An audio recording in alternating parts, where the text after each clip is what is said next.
يا الله، اللهم صل على محمد وآل محمد. السلام عليكم شباب، شلونكم؟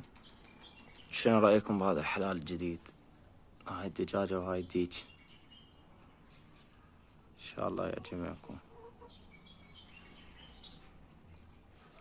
وبعد جبت دجاجة ثانية، هاي السؤال. يا الله مبيضة والله. هاي الدجاجة همينة، شنو رأيكم بيها؟ نصبتها كلش حلوة.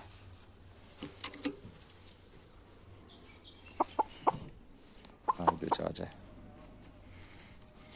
شنو رأيكم بيها؟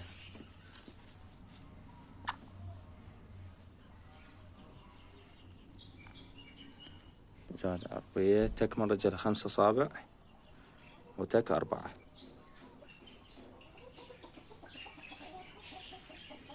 وهذا الديج، هذاني البارحة جبت نسوة ما شاء الله. البارحة بيضت عندي الجوزية، واليوم السودة بيضت عندي. اثنين بيضة، كل واحدة بيضة. السودة هاي بيضتها، رغم هي الدجاجة ضخمة بس بيضتها صغيرة. هاي بيضتها شوي ناعمة. هذا الحلال إن شاء الله يعجبكم. هايك إن شاء الله عن قريب أجيب دجاج بعد. صار كبداية جبت ذني 3 سيت، دجاجتين وديج. نصبة الديج كلش حلوة، ديش نصبتها كلش حلوة ما شاء الله تبارك الرحمن. اللهم صل على محمد وآل محمد. طبعا إن شاء الله راح أجمع البيض مالتهن، بيضهن أجمعه. يا هي تكرك من عندنا خلي جواها. شوف كم بيضة يصيران.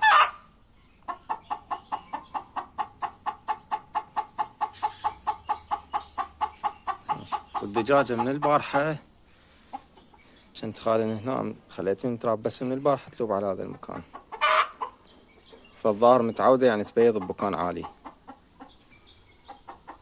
قبل نص ساعة خليت لها هاي السلة هنا، فصعدت وعرفت بيها راح تبيض. هاي مبيضة الحمد لله.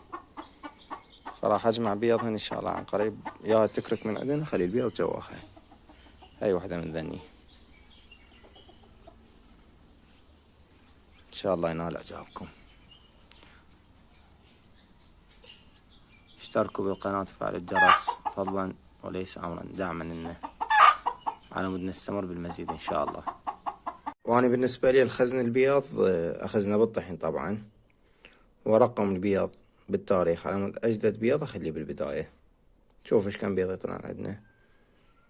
هاي مال السودة، وهاي البارحة شوية تطي على صفار، لون مالتها مال الجوزية.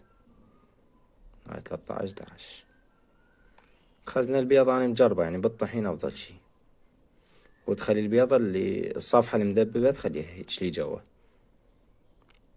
يحافظ أكثر وقت ممكن، أكثر فترة ممكنة يعني على البيض وعلى التخصيب.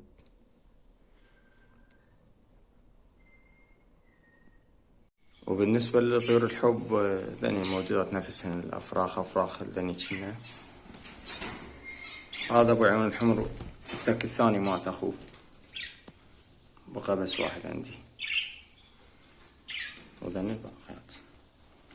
هذا الفنجس الكريست العفو كلاستر، بقى بس حطيتها ماتت. هسه شوفكم الأم والأب هم جواهم فرخين. وهذا الأب فحل، وهاي الأنثى مالته جواها الفرخين.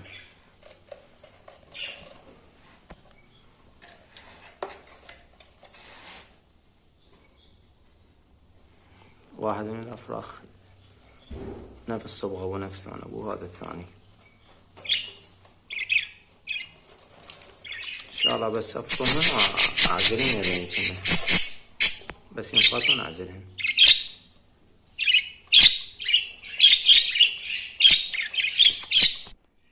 وهاي المينة كملت تصفى عندي طبعا.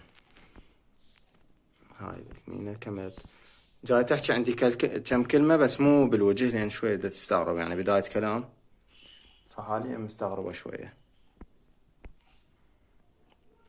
يعني بعد تقريبا عمرها 7 أشهر 7 أشهر ونص،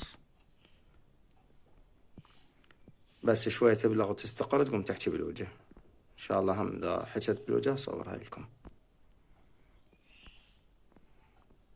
هنا بعد ما عندنا شي، أرجو الاشتراك بالقناة وتفعيل الجرس على مود دعموني أنشر المزيد إن شاء الله.